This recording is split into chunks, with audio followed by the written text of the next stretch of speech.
Hi everybody, welcome back to my channel, and if you are new to my channel, hello, my name is Gabby Valenti, and if you've never been to my channel before, you've never seen my face, never watched any of my videos, I post true crime content here on my channel, and pretty much all of the cases that I cover are 20 years or older, so if you like more vintagey cases, make sure to hit that subscribe button down below and quite possibly turn on the post notifications to be notified every time that I upload. I'm gonna basically jump right into the video because there's not a whole lot for me to say. I basically started researching a double disappearance case about a week ago, and I was about this close to scrapping the research completely because there was not a lot of information online about these disappearances. And then I saw that they were possibly connected to a triple murder case, and that took me down a completely different rabbit hole. And in conclusion, I was able to make this video. I also have a wee bit of a giveaway at the end of this video, so if you want to stick around for that, make sure to keep on watching and see how to enter for that. And with all that being said, let's get right into the case. This is the disappearance of Teresa Gossage and Alfred Marshall and their possible connection to a triple murder case. In the year 1976, Gerald Ford was president. Some of the biggest movies were Rocky, A Star is Born, and King Kong. A carton of eggs sold for 69 cents, and VHS tapes would be released in the United States that following year. A lot happened in 1976. But for the families of Teresa Gossage and Alfred Marshall, it would be the year their children would go missing and never be seen again. Teresa Joanna Gossage was 17 years old and stood at about 5 feet 2 inches tall and weighed about 105 pounds. She was last seen wearing a brown and white shirt, a brown jacket, white jeans, and sneakers. She had brown hair and hazel eyes. Most people called her TC. Alfred Elmer Hoffman Marshall was also 17 years old, and he stood at about 6'1" and weighed about 160 pounds. He was last seen wearing a white t-shirt, blue jeans, and sneakers. He had brown hair and green eyes. His nickname was Al. Teresa and Alfred were students who attended Waynesville High School. Both of them were children of men in the Army who were stationed at the Fort Leonard Wood Army Base in the Missouri Ozarks. The main gate of the base is located at the southern boundary of the city of St. Robert. On Saturday, October 9th, 1976, Teresa and Alfred had a date planned for the night. They left at around 7:30 p.m. and set out in Alfred's vehicle. The night had ended and Teresa and Alfred were not home. Their parents did not know where they were, and it was very chilly out that night. I read in a newspaper article it was about 34 degrees, so it wasn't like it was summer and they were out just gallivanting wherever outside at a park or wherever teenagers go to kill some time and to just be together and be cute because they were in love and whatnot. It wasn't like that. They were either inside an establishment or inside somebody's home, or they were inside the car. They had to be inside somewhere. It was freezing out. And of course, even though it was Saturday night, this was a small town, and even on a Saturday night, places were not open until like 5 o'clock in the morning. I live in a small town, and I think places, even bars and such, if they could, you know, with a fake ID get into a bar, bars don't stay open that late in a small town. It's closed around 12 to 2 a.m. So where were Teresa and Alfred? Where could they be? Their parents grew increasingly worried for the two teenagers, but unlike most disappearance cases, it didn't take long for the parents and authorities to stumble across something that had been left behind. The next day, on October 10th, Alfred's car was located on an isolated road of Fort Leonard Wood. The car was locked and completely abandoned, with some items left behind inside of it, such as Alfred's jacket and Alfred's hairbrush. Considering it was cold outside, Alfred should have had the jacket on. Teresa's jacket was missing, so she most likely was wearing hers when whatever happened. Also, the hairbrush.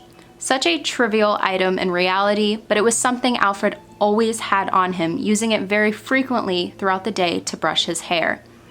It was left in its usual place, the console of the vehicle. Overall, though, there was no evidence of foul play. No blood left behind or signs of a struggle.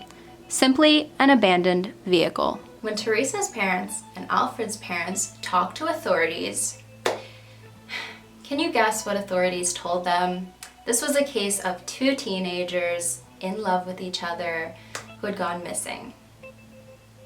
Can you guess? I mean, pause this video, put your guess down below in the comments. If you've watched a lot of videos of mine in the past, if you're familiar with a lot of true crime cases that have to deal with teenagers who have disappeared, you probably know what authorities told the parents. Now, if you guess that the authorities told the parents, they probably ran away and they'll be back in a few days. You're correct. Of course, the parents of Teresa and Alfred did not believe this for a second. These were two teenagers who had so much to look forward to in life, and they were just living normal teenager lives. There were absolutely zero signs that these teenagers wanted to just up and leave. Teresa was a fabulous student who was in school band, and the band had just recently won a district contest that qualified them to compete in a state competition. Teresa was so excited for this. Alfred had much to look forward to as well. He had an upcoming hunting trip with his father he was waiting for, and also had plans to visit Germany that Christmas. He was also an amazing student and was eager to start college. He also had left behind $1,000 in his bank account that was never used. I gotta say, and most everyone agrees with this also, if these teenagers wanted to run away, if you're gonna run away, there's one thing you need. Even if you leave all your belongings behind, there's one thing you need to get from place A to B, unless you hitchhike.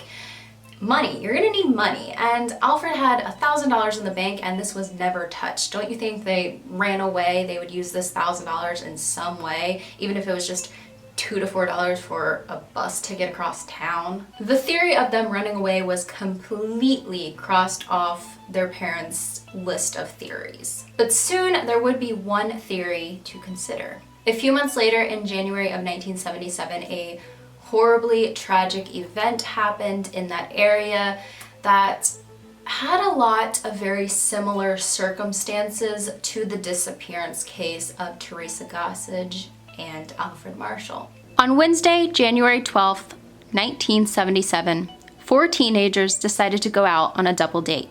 The teenagers were 18-year-old Wesley Hawkins, 18-year-old Anthony Bates, 16-year-old Linda Needham, and 19-year-old Juanita Deckard of the Plateau area of Missouri.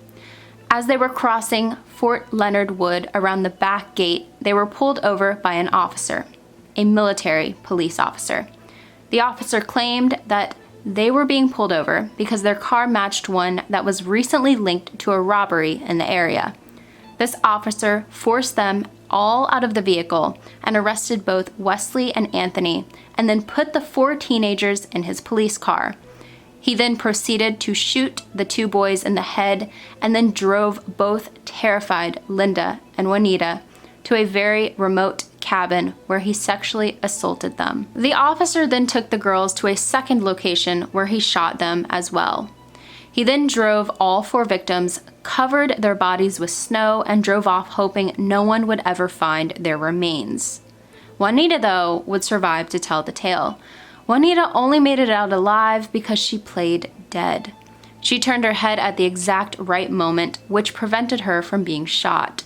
She managed to play dead until she knew for certain that he was gone. After he left, after she made sure he was completely gone, not coming back, she mustered up enough strength to walk 6 miles. Some reports I saw said 6 to 8 miles in the snowy terrain until a motorist stopped for her and she was able to be driven to a nearby town so she could call authorities. The funerals of Linda, Anthony, and Wesley were held together in the gymnasium of Plateau High School where they had attended. About 900 people attended, and the principal was quoted saying, "The whole town has been in shock since their deaths. This is a very small town where everybody knows each other. It's a little hard to believe that anything like this could happen to someone you know." The Army, the FBI, and the United States Attorney's Office worked tirelessly to try to solve this case. This case would turn out to be the case of the century for this small area of Missouri, and the officer responsible was found out to be 24-year-old military police officer Johnny Lee Thornton. He was charged with rape, murder, kidnapping, and assault with the intent to kill. This was the man who Juanita said was 100% responsible for what happened that night. Thornton used every excuse in the book and tried to get out of a conviction any way he could. He pleaded not guilty by reason of insanity, claiming he had multiple personalities and that it was possibly his other personality that committed the crime. Basically saying, bad Johnny does bad things, but good Johnny wouldn't do those things. In court, Johnny told of his rough childhood and claimed that was the reason for his mental issues. He and his mother told of how Johnny had grown up with an abusive father who would beat him, choke him, and shoot at him on the regular. His mother claimed they had lived in 20 to 25 different houses and even an abandoned car to hide from the abusive father. The Johnny Lee Thornton murder trial was national news. He was found guilty and was sentenced to serve 3 life terms in prison plus another 20 years. He is currently being held in a federal penitentiary in Tucson, Arizona, and hopefully until his days are up. So in the triple murder case, thankfully justice was served, but let's talk a little bit about Teresa and Alfred's disappearance. As soon as Alfred's parents heard about this triple murder and all of these similarities in the cases, they did think that their son and Teresa were probably victims as well, and that they probably are not alive. Wesley, Anthony, Linda, and Juanita were all teenagers, just like Alfred and Teresa were, and Alfred's vehicle was found abandoned not that far from where Anthony, Wesley, Linda, and Juanita were dumped in the snow. This was the same area of Fort Leonard Wood, and when you think about it, Anthony, Wesley, Linda, and Juanita were going on a double date, and of course, Alfred and Teresa were also going on a date. There were just so many similarities between the cases, and Alfred's mother said that it does make perfect sense that there were no signs of foul play left behind in Alfred's vehicle, because Alfred and Teresa would have voluntarily got out of the vehicle if they were told to get out of the vehicle by somebody that they trusted, like an officer. Former Sheriff J.B. King had a very strong connection to the Johnny Lee Thornton case. He was actually the very first officer on the scene when Juanita called the authorities for help. He had previously wrote 2 books revolving around historical crimes, and then went on to publish a book about the case just last year in 2019 called Frozen Tears. J.B. King has stated that he believes that Johnny Lee Thornton is the key to the disappearance of Teresa Gossage and Alfred Marshall, and I have to say that I personally 100% agree. Now, me being the wee little researcher that I am, I always gotta find somebody to talk to if I have a few questions, so I reached out to J.B. King myself, a very kind man. He was very helpful, and I had a few things that I wanted to ask him about these cases. The first question that I asked J.B. King is, I was very curious if Juanita was still alive out there, and of course, I'm not gonna ask too much information because that is her privacy, but he did let me know that she is alive out there, she is well, she is married and has children, and that makes me very happy. And I only asked this question because going through something as traumatic as she did, sometimes it can devour one's mental health, and obviously she is a very, very strong woman, and I'm very happy for her. I did read online that Johnny Lee Thornton never wanted to answer any questions when it came to the disappearance of Alfred Marshall or Teresa Gossage. He basically never said I did or didn't, he just didn't want to answer any questions. But those sources that I had come across were a few years ago, so I asked J.B. King if Johnny Lee Thornton in current time has ever said anything about the disappearances of Alfred and Teresa. I can't say I was surprised by his answer, but he said no, Johnny Lee Thornton has never said anything about the disappearances of Alfred and Teresa. Now, in the last video on my channel, I went into this whole rant about how upset it makes me and how it is one of my biggest pet peeves in these cases when a person is already behind bars and the possibility of them having information when it comes to another case is so very high, and you know that they had to have had some involvement and they just won't come forward with any information or admit that they were involved in those cases. Kind of like you're already behind bars, you're spending the rest of your life in prison. Just the least you could do is give some sort of resolution to these other cases you were involved with and give peace of mind, a little bit of peace of mind to the family of those victims. You absolutely destroyed the lives of many people, and the very minimum you could do is just come forward with the truth, and a lot of people will never do that. If Johnny Lee Thornton is responsible for the disappearance of Alfred and Teresa, I hope that he comes forward and just admits to it, or possibly there is a deathbed confession, or if he wasn't involved, maybe somebody else will eventually come forward, possibly because they want to admit their wrongdoing before the end of their life. But that is the disappearance case of Alfred Marshall and Teresa Gossage, and also their ties to a triple murder case that involves a survivor, which is so very rare in these cases.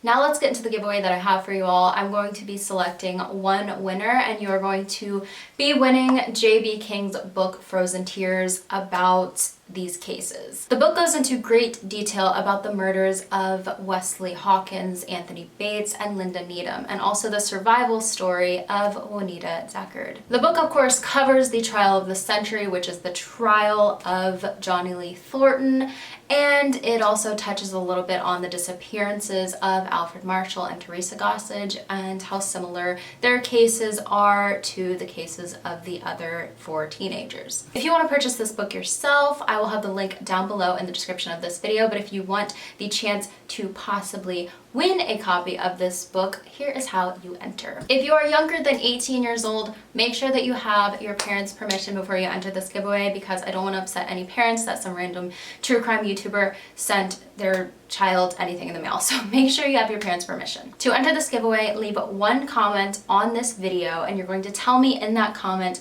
what true crime case got you interested in true crime in general. Then you are also going to, in that comment, tell me how I can reach you, whether that is Twitter or Instagram or through email. So those are all the rules to enter the giveaway. Super simple, super easy. If you want to go over the rules again and make sure you're doing everything correctly, they will be down below in the description of this video, and the giveaway is going to end in 1 week from the time that I post this video. So the giveaway is going to end on the 6th of August at 11:59 p.m. Eastern Standard Time. So good luck to everybody entering the giveaway. Thank you for taking a little bit of time out of your day to watch my video, to like, subscribe, comment, dislike. Thank you. And with all that being said, I will see you guys in the next one. Bye guys.